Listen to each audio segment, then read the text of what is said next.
Vice President Pence left is welcomed by Israeli Prime Minister Benjamin Netanyahu at a ceremony in Jerusalem on Jan. 22, 2018.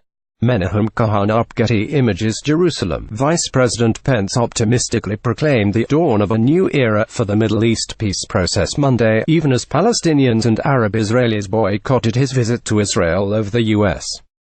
decision to recognize Jerusalem as the Israeli capital.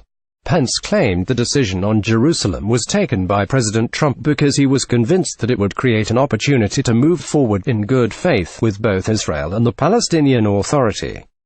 But it was difficult Monday how it could eventually stir progress. Palestinian officials snubbed Pence's visit. President Mahmoud Abbas, meanwhile, met with European foreign ministers in Brussels to press for a so-called two-state solution between Israel and Palestinians. Abbas also seeks for Europe to take an expanded role in the peace process. The Israeli government said it gave Pence a full head-of-state welcome ceremony, complete with military band, at Prime Minister Benjamin Netanyahu's office in Jerusalem. The vice president looked notably at ease after more awkward meetings in Egypt and Jordan, where he has been defending the U.S. decision on Jerusalem. Mr. Vice President, I've had the privilege over the years of standing here with hundreds of world leaders and welcome them, all of them, to Israel's capital, Jerusalem, Netanyahu said. This is the first time that I stand here where both leaders can say those three words. He described the U.S.-Israel relationship as a remarkable alliance which has never been stronger. Pence thanked Netanyahu for his warm hospitality and said he looked forward to speaking to him about the opportunity for peace. I'm here, standing with you, looking forward to speaking about our common interests in security and prosperity in Israel and the United States of America, he said. But I also am here hopeful that we are at the dawn of a new era of renewed discussions to achieve a peaceful resolution to the decades-long conflict that has affected this region, he added. Trump, he said, truly believes that the issue can be resolved. Hanan Ashrawi, one of the long-time Palestinian negotiators, said that billing Pence's visit to the region as being in support of the peace process was ridiculous. The American side cannot talk about the peace process after it undermined it by declaring Jerusalem as the capital of Israel, Ashrawi told the official Voice of Palestine radio station Monday. Palestinian factions have called for a strike and demonstrations on Tuesday, and a few dozen demonstrators gathered in Bethlehem on Monday night.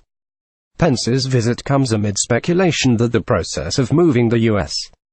embassy from Tel Aviv to Jerusalem, originally not scheduled to happen for several years, may be sped up.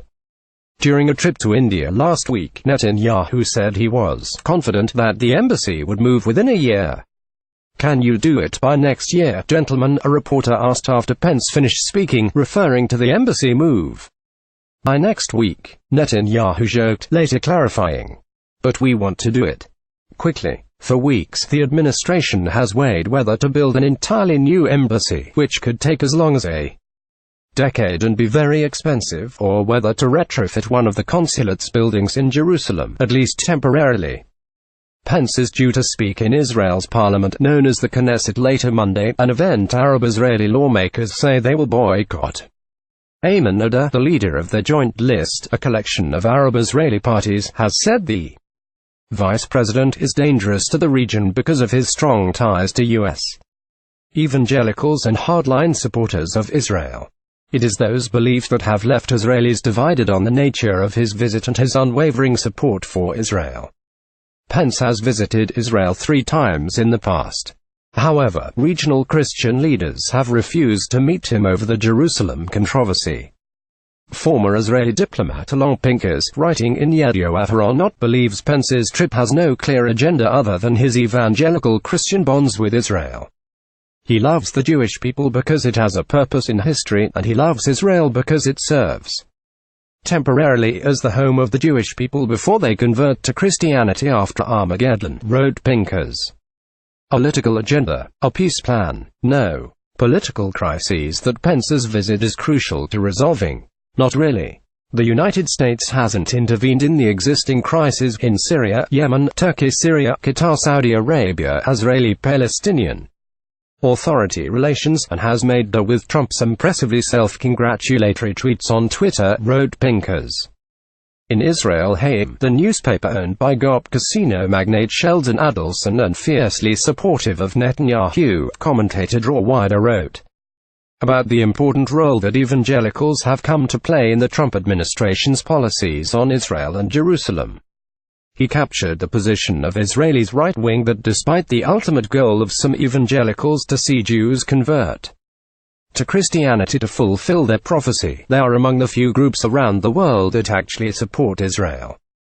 This was also the secret to the tireless push to recognize Jerusalem as our capital and to relocate the U.S.